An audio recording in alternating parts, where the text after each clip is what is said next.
Monsieur le Président de l'Assemblée nationale, honorables députés, c'est comme je le dis tous les jours, avec beaucoup que je retrouve l'Assemblée nationale. Pour moi, l'Assemblée nationale est le siège de la construction de notre démocratie.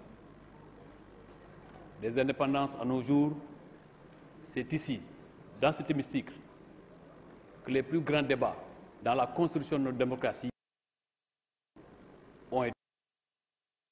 C'est pourquoi, à chaque fois que je vous retrouve, même si, comme je vous l'avais dit, Monsieur le Président, dans cette histoire démocratique, il y a de hauts moments, il y a aussi des moments dits faibles. Et ce jour, 18 novembre, efface dans ma mémoire le jour du 12 septembre que j'ai vécu avec vous de l'autre côté,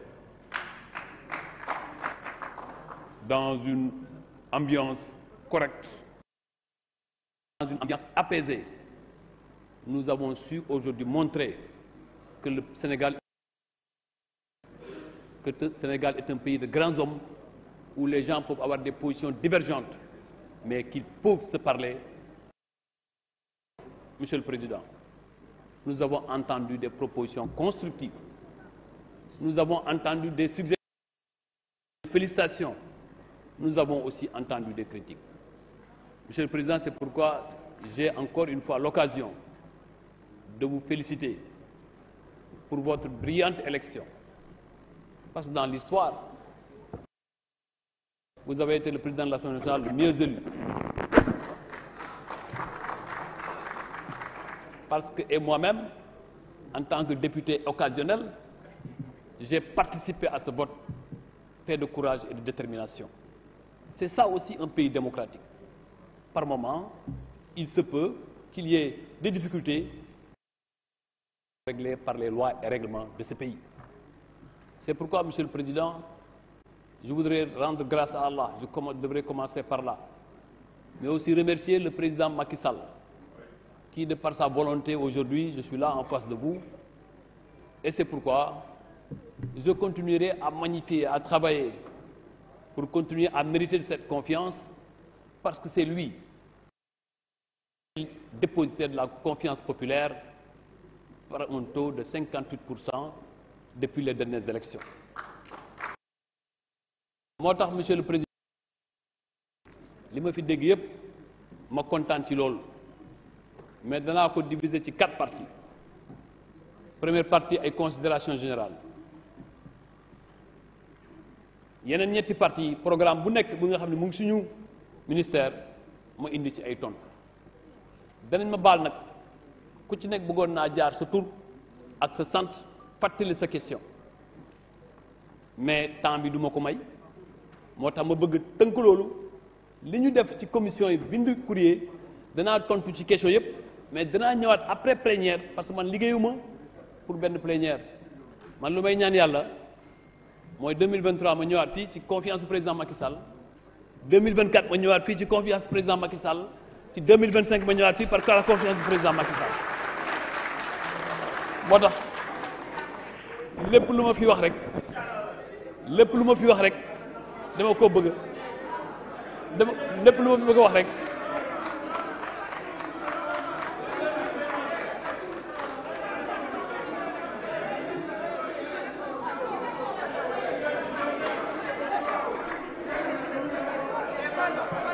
moo tax xam ci réewum démocratie la ñu nekk. réewum démocratie boobu moom ma am liberté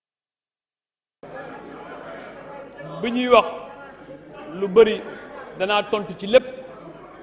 ma bëgg a commencer nag ci considération générale yi. honorable député Guy Marius Sagna, tontu naa la ci commission fii waxaat ko, maa ngi respecté sa position. nee nga ma bu ma jël ne prends pas mal mes préoccupations yi ma lay dóor. moi aussi honorable député dama bëgg nga jàpp rek nga bañ a jàpp itam en du forox. Guy dama la ne honorable député, je vous respecte, mais il faut que vous nous respectiez. D'abord honorable député, moi j'ai pas cumulé des mandats. Vous faites de la confusion entretenue dans ce pays. Je suis ministre de la République par la confiance du président Macky Sall. Personne n'y peut rien. Ou ce soir, il peut prendre un décret mettant fin à mes fonctions. Je m'en remettrai à Allah. Les populations de Kaffrine ont décidé de me mettre d'abord.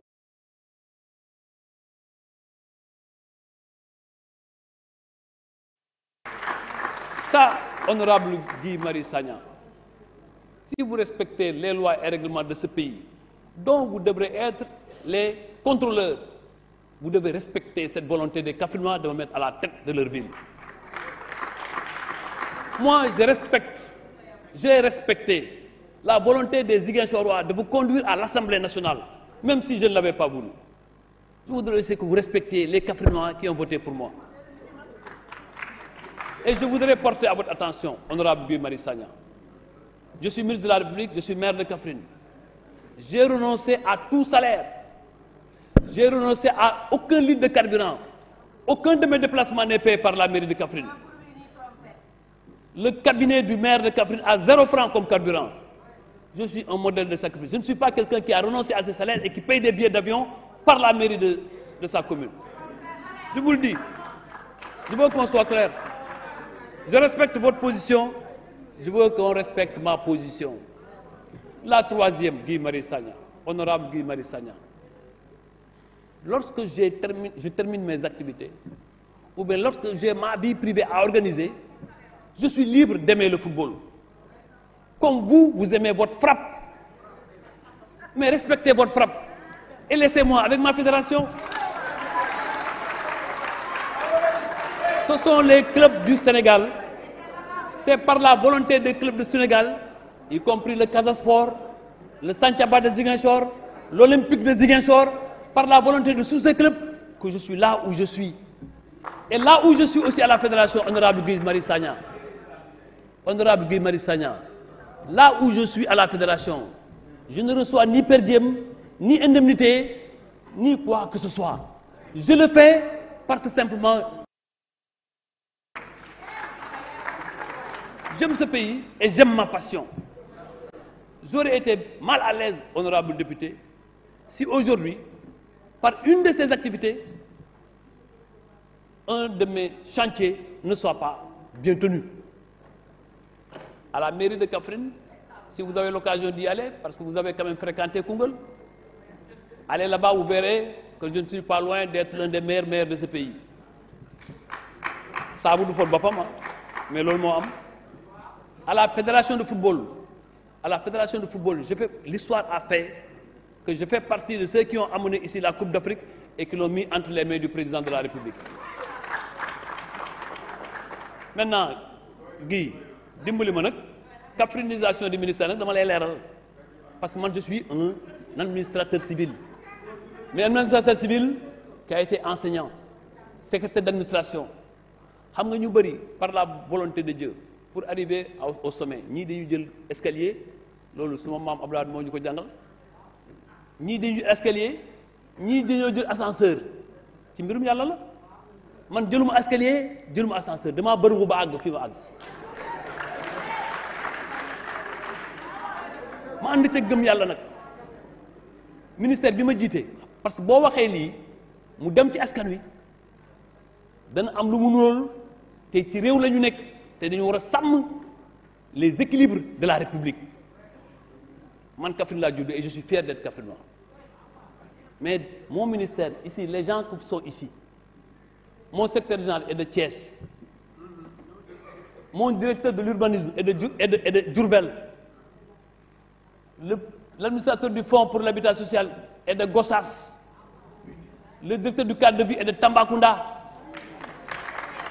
la SNHLM est de Tambacounda la SNHLM est de Tivaouane dans tout ce ministère, mon directeur de cabinet est de Kaffrine. Et on me dit que je kaffrinise. Et dans les réalisations, c'est dans l'institution. Mais dans les réalisations, à Ziguinchor, honorable député a parlé de la propreté à Ziguinchor. Honorable Guy Marius Sagna, à Ziguinchor, dans la propreté de Ziguinchor, UCG a joué un rôle important. 94 fils de Ziguinchor sont recrutés par l'UCG dans Ziguinchor pour la propreté de Ziguinchor. Guy, man nangu naa nga critiquer ma mais waxal lu baax li may def boo ko waxee rek ñu mën a jubóo moi j'ai pas de problème. Je suis un fils de la démocratie. Moi, je ne suis pas un fils de riche. Je suis un fils d'un pépiniériste et d'une ménagère. Né dans une case qui a appris avec la bougie ou la lampe à pétrole. C'est la République. C'est la République qui nous unit, qui a fait de nous aujourd'hui ce que nous sommes à l'Assemblée ou au gouvernement. Nous devons être fiers de garder ce terreau. Nous devons être fiers de garder, encore une fois, ce qui nous lie. Et ce qui nous lie, c'est la République. Alors, moo tax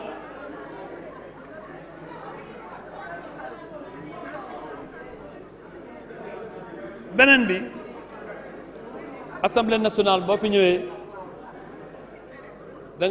damay toujours saa yu ma ñëwee Assemblée nationale damay ne à chaque fois su ma ñëwee Assemblée nationale damay jàng lu bari parce que fii ñu fi daje d'horizons divers d'expériences diverses dañ fi gis ay anciens ministres d'État qui ont marqué l'histoire de ce pays, d'anciens ministres qui ont marqué l'histoire de ce pays, mais da nga trouver aussi le marchand, le commerçant, le paysan. te gis na diplôme ça formalise mais ça ne fait pas l'homme.